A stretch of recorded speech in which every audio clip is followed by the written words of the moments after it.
This channel does not promote any violent, harmful, or illegal activities. All content provided by this channel is meant for an educational purpose only. Morning super prime টাইমে এই মুহূর্তে যে খবরে নজর রাখবো, SIR আবহে এবার সীমান্তে সিএএ সহায়তা ক্যাম্প করছে বিজেপি।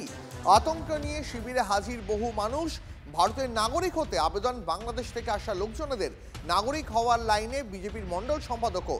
আমাদের প্রতিনিধি দীপঙ্কর রয়েছেন, এই বিষয়ে আরো বিস্তারিত জানাবেন। দীপঙ্কর, এই এসআইআর এর আবহে সীমান্তে সিএএ সহায়তা ক্যাম্প করছে বিজেপি, কি লক্ষ্য? ক্যাম্পে আসা যারা মানুষ তারাই বা কি বলছেন? দেখো, 2002-এর ভোটার লিস্টে এদের নাম নেই। তাদেরকে এই লিঙ্ক পরিবারের সঙ্গে লিঙ্ক দিতে না পারলে 2026-এর যে ভোটার লিস্ট বার হবে তাকে সেখানে নাম থাকার সম্ভাবনা নেই। এইটা স্পষ্ট হওয়ার পরে বিজেপির তরফ থেকে তুমি জানো বারবার বলা হচ্ছিল যে যারা নাগরিকত্বের জন্য আবেদন করবেন, শান্তনু ঠাকুর তিনি নিজেই ব্রিফ করেছিলেন যে যারা নাগরিকত্বের আবেদন করবেন তাদের ভোটার লিস্ট থেকে যাতে নাম বাদ না যায় সেদিকে খেয়াল রাখবে। এবং সেটা রাজ্যের বিভিন্ন প্রান্তে হচ্ছে এবং একই সঙ্গে ভারত বাংলাদেশ সীমান্তের গোজাডাঙ্গা এইসব এলাকাতেও কিন্তু একই সঙ্গে হচ্ছে।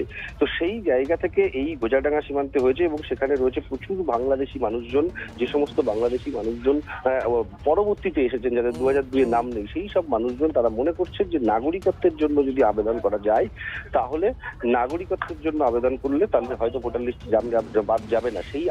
সেই আশা থেকে তারা কিন্তু এই নাগরিকত্ব লাইনে দাঁড়াচ্ছেন এবং ভিড় করছেন এবং সেখানে প্রচুর মানুষ আসছেন। তাদের একটাই উদ্দেশ্য, 2026-এ যে ভোটার তালিকা বার হবে 26-এর ভোটের জন্য, সেখান থেকে যাতে তাদের নাম বাদ না যায় সেই জন্যই কিন্তু তারা এই আবেদন করছেন। ধন্যবাদ দীপঙ্কর, নজর রাখো। ভোটার লিস্টে নাম নেই, তার জন্য ফর্ম ফিল আপ করতে যাচ্ছি।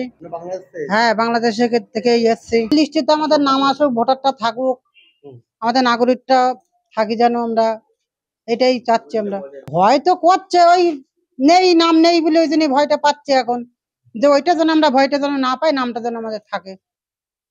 বক্তব্য শোনাচ্ছিলাম আপনাদের। এসআইআর এর আবহেই সীমান্তে সিএএ সহায়তা ক্যাম্প করছে বিজেপি। আতঙ্ক নিয়ে শিবিরে হাজির বহু মানুষ। ভারতের নাগরিক হতে আবেদন করছেন বাংলাদেশ থেকে আসা লোকজনেরা। নাগরিক হওয়ার লাইনে বিজেপির মণ্ডল সম্পাদকও। এই শিবির হচ্ছে বসিরহাটের সীমান্তবর্তী গ্রাম হরিহরপুরে। সেখানেই এই মুহূর্তে চূড়ান্ত ব্যস্ততা। আমরা প্রতিক্রিয়া নেব এই মুহূর্তে তৃণমূল কংগ্রেসের রাজ্য সহ সভাপতি জয়প্রকাশ মজুমদার আমাদের সঙ্গে রয়েছেন। জয়প্রকাশ বাবু, এসআইআর আবহে সীমান্তবর্তী গ্রামে সিএএ এর সহায়তা ক্যাম্প করছে বিজেপি। শুধু তাই নয়, সেই ক্যাম্পের লাইনে নাগরিক হওয়ার জন্য আবেদন বিজেপির মণ্ডল সম্পাদকেরও। কি বলবেন?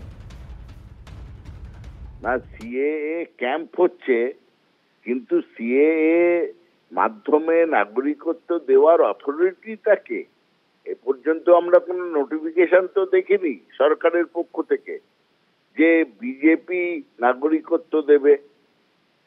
একটা তো অথরিটি থাকবে, একটা রবার স্ট্যাম্প দিয়ে একজন তো সাইন করবে যে একে এই নাগরিকত্ব দেওয়া হলো। সেই অধিকার কাকে দেওয়া হয়েছে?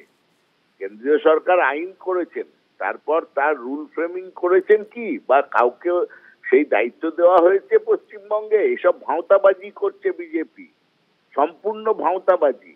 মানুষকে দেখানো, কিছু গরিব মানুষ, সীমান্তবর্তী মানুষ, তাদেরকে ভাঁওতা দিয়ে দেখাচ্ছে।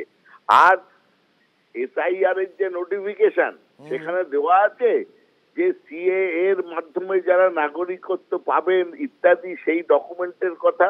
কই, সেখানে তো কোনো এইসব লেখা নেই। এবং এদেরকে এইভাবে ভাঁওতা দিয়ে বিজেপি আজকে ভাঁওতা দিতে পারে, কালকে যখন এদের নাম বাদ যাবে এবং এরা তখন ডবল আক্রোশে বিজেপির ওপরেই ঝাঁপিয়ে পড়বে। এই যারা ওখানে ক্যাম্প করছে তারা ওই জায়গা ছেড়ে পালাবার পথ পাবেন না। বিজেপি এটা অতি অন্যায় করছে, অতি অন্যায়। বুঝতে পারছি। অনেক ধন্যবাদ আপনার প্রতিক্রিয়ার জন্য। নির্বাচন কমিশনের আধিকারিকদের গাছে বেঁধে রাখার নিদান দিলেন বাসন্তীর তৃণমূল বিধায়ক। এসআইআর এর কাজে কোনো ভুল হলে গাছে বেঁধে প্রতিবাদ করব, হুঁশিয়ারি শ্যামল মণ্ডলের গলায়। বাসন্তীতে এসআইআর এর বিরুদ্ধে প্রতিবাদ কর্মসূচি, সেখানেই বক্তব্য রাখতে গিয়ে এই মন্তব্য শোনা গেল প্রাক্তন সুন্দরবন উন্নয়ন মন্ত্রীর গলায়। শোনাই আপনাদের ঠিক কি বলেছেন তৃণমূল বিধায়ক। সমস্ত নির্বাচন কমিশনের অফিসাররা, তাদের সমস্ত খবর আমরা নিয়ে নেব। যদি ভুলভাল হয়, আমাদের লোকাল নেতৃত্ব বুথ স্তর থেকে অঞ্চল এবং ব্লক এবং সেটা সারা জেলাতেও হবে, আমরা কিন্তু তাদেরকে গাছের গায়ে বেঁধে রাখবো, বেঁধে রেখে আমরা প্রতিবাদ করব যে আগে তাদের পরিচয় তবে আমাদের পরিচয়। সাধারণ মানুষকে সচেতন করতে মঞ্চ থেকে এই বার্তা দিয়েছেন, পরে সাফাই দেন শ্যামল মণ্ডল। মানে ভোটার তালিকা থেকে নাম, প্রকৃত নাম বাদ যাওয়া মানে তাদের নাগরিকত্বকে নিয়ে সবচেয়ে বড় প্রশ্ন উঠবে।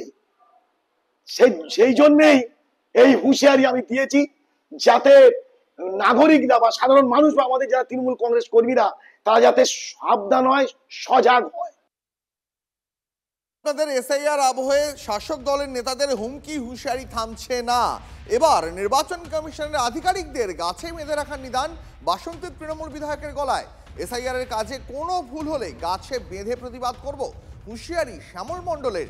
বাসন্তীতে এসআইআর এর বিরুদ্ধে প্রতিবাদ কর্মসূচিতে বক্তব্য রাখতে গিয়ে এই মন্তব্যই শোনা গেল প্রাক্তন সুন্দরবন উন্নয়ন মন্ত্রীর গলায়। পরে মঞ্চ থেকে নেমে তিনি বলেন, সাধারণ মানুষকে সচেতন করতেই মঞ্চ থেকে তিনি এই বার্তা দিয়েছিলেন, এমনই সাফাই দেন শ্যামল মণ্ডল। নির্বাচন কমিশনের আধিকারিকদের গাছে বেঁধে রাখার নিদান এবার বাসন্তীর তৃণমূল বিধায়কের গলায়। আরো একবার শোনাই আপনাদের ঠিক কি বলেছেন তৃণমূল বিধায়ক।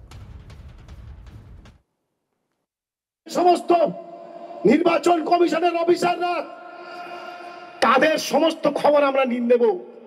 যদি ভুলভাল হয় আমাদের লোকাল নেতৃত্ব বুথ স্তর থেকে অঞ্চল এবং ব্লক এবং সেটা সারা জেলাতেও হবে, আমরা কিন্তু তাদেরকে গাছের গায়ে বেঁধে রাখবো, বেঁধে রেখে আমরা প্রতিবাদ করব যে আগে তাদের পরিচয় তবে আমাদের পরিচয়।